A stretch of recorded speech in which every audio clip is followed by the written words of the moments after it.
Hello everyone, in this video I'm going to show you how you can use the negative video effect using transition in CapCut PC. So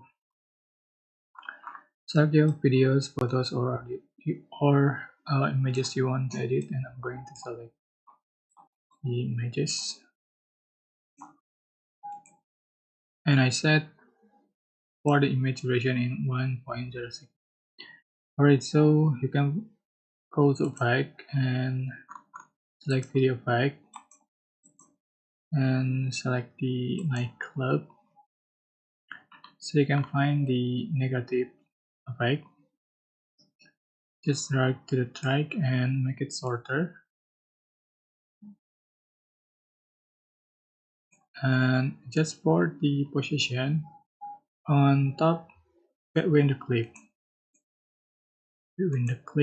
right, transition, copy paste and put on top another clip.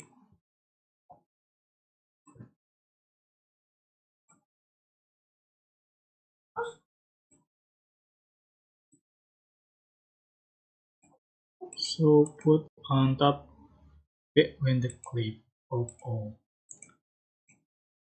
Alright, so this is the final picture you have in your video.